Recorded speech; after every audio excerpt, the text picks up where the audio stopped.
Good morning, शुभ दीपावली।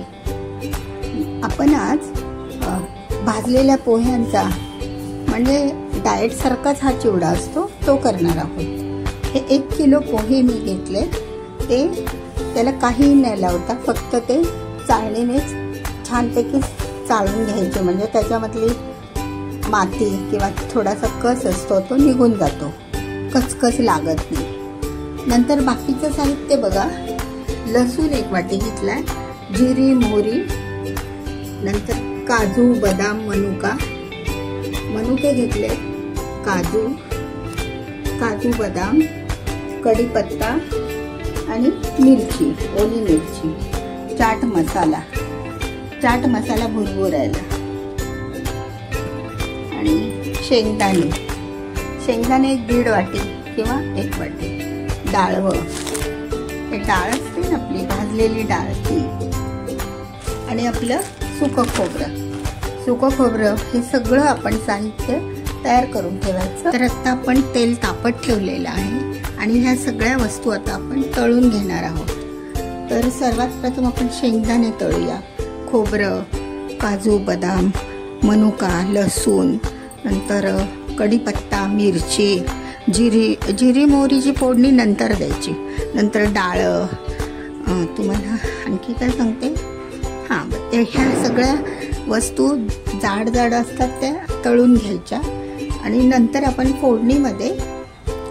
फोडणी टाकताना कढीपत्ता, मिरची, लास्टला ते साखर भुरभुरवायची, चाट मसाला, हे सगळं नंतर टाकायचं। ठीक आहे सगळ्यांना, चला तर आता तळून घेऊया। आपण पहिले शेंगदाणे टाकू, आवडीप्रमाणे 1 वाटी किंवा 1.5 वाटी असे घ्या।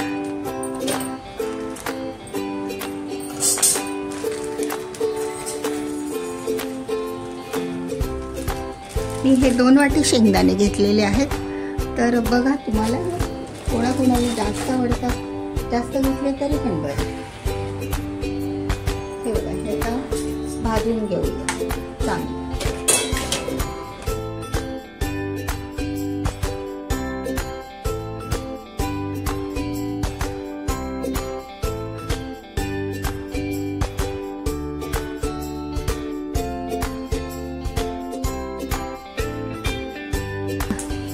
आपण जास्त हे पण नाही करत आहोत, भांडी भरवायचं वगैरे, एवढे 1 किलोचे पोहे भरपूर होतात, मग तेवढी भांडी पातेली वगैरे काही नाही, सगळ्यांना फक्त तळायचं। आणि हे असं आपण एका पेपरवर भाजून ठेवायचे पोहे, आणि मग ह्या फोडण्या केलेल्या सगळ्या त्यामध्ये टाकायच्या।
हे भाजलेले शेंगदाणे, तळलेले शेंगदाणे आता आपण त्याच पोह्यांवर टाकायचे।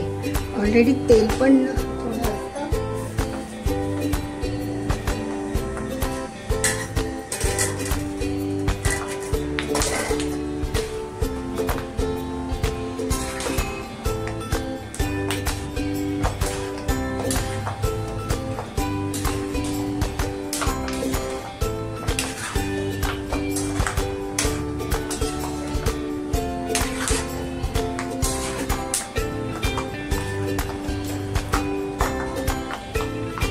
भाजायला थोडासा वेळ जातो, एक 6-7 मिनिटं जातात, पण खूप छान होतो हा चिवडा, पटकन होतो.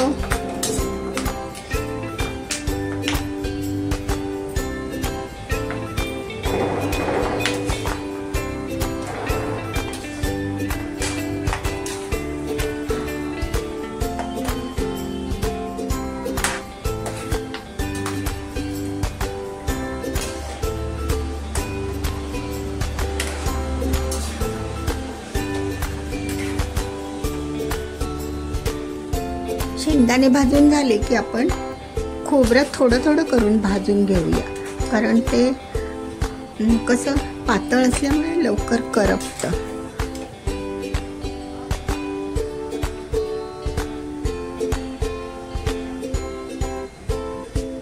सख्यानो, आता आपलं हे खोबरं असं भाजून झालेलं आहे बघा, करपलं वगैरे नाही, छान झालंय.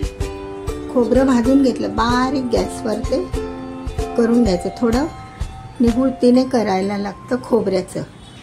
आता आपण बाकीचे जिन्नस, शेंगदाणे भाजले, खोबरं भाजलं, आता आपण आपले बाकीचे जिन्नस भाजून घेऊया. डाळं भाजायचं, डाळं भाजताना थोडंसं भाजायचं, कारण ते ऑलरेडी भाजलेलंच असतं.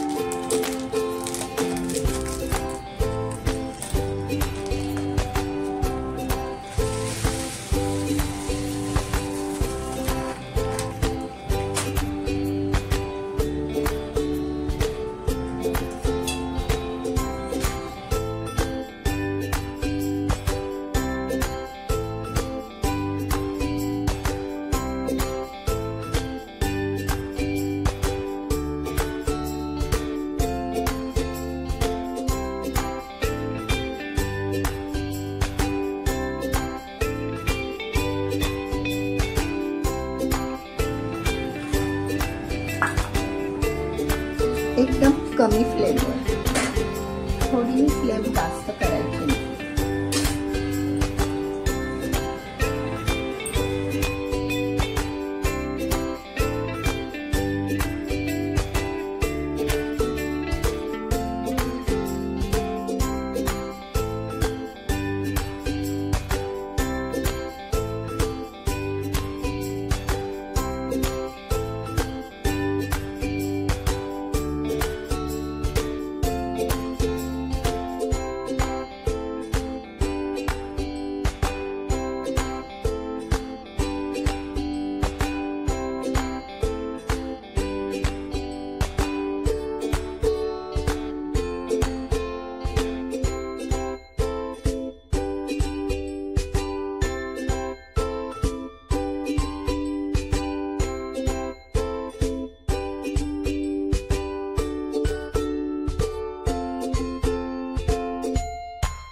सख्यानो, आपला हा लसूण आता तळून झालाय, हे बघा, असं ब्राउनिश एकदम क्रिस्पी व्हायला पाहिजे तो लसूण, खूप सुंदर वास येतो. आता घरामध्ये वास पसरलाय त्याचा. आता आपण बाकीचं फोडणीचं साहित्य करू आणि चिवड्यावर टाकू.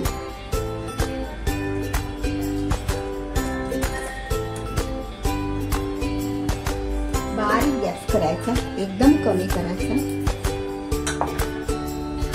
आणि त्यामध्ये मोहरी,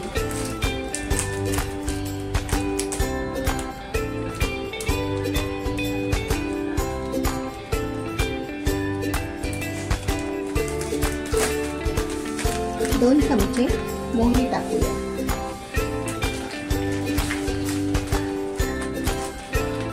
त्यानंतर थोडीशी जिरे, 2 चमचे जिरे,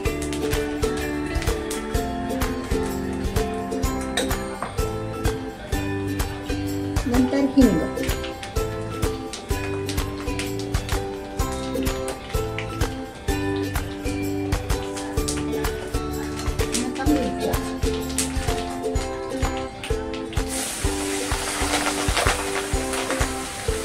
मिरच्या,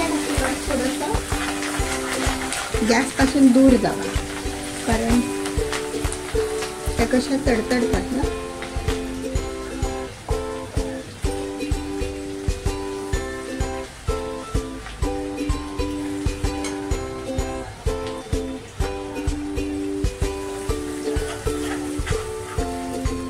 हे सगळं छानशी फोडणी बनवायची. मिरची थोडीशी व्हाईटसर झाली की आपण कढीपत्ता टाकूया.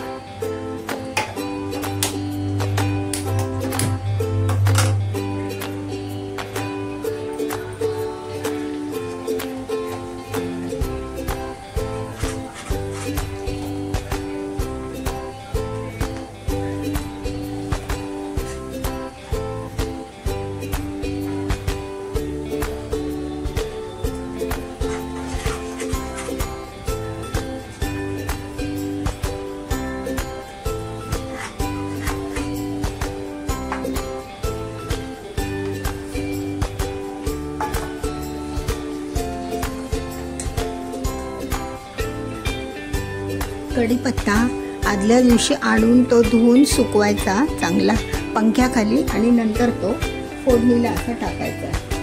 बघा कसं छान कलर आलाय, हिरवा हिरवा कलर आलाय कढीपत्त्याचा.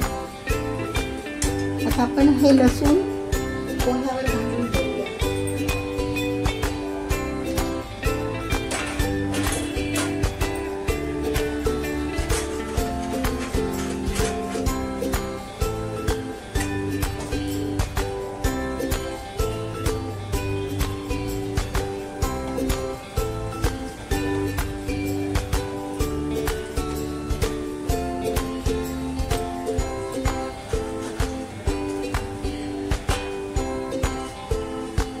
हलका हलका सुंदर.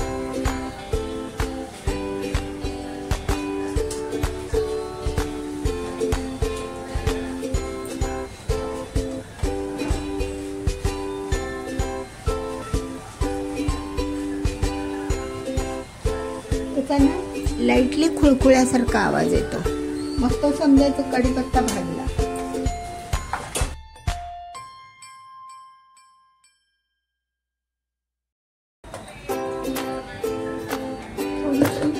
एक चमचा धना पावडर टाकते. धण्याचा वास छान. हळद टाकते थोडीशी, अर्धा चमचा हळद.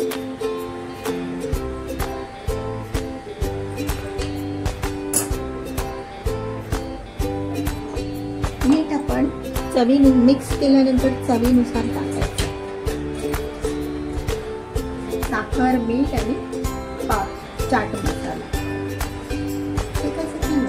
ही आता आपली फोडणी अशी तयार झालेली आहे. हे बघा, आता मी तुम्हाला मीठ आणि साखर घालून मिक्स करून दाखवते.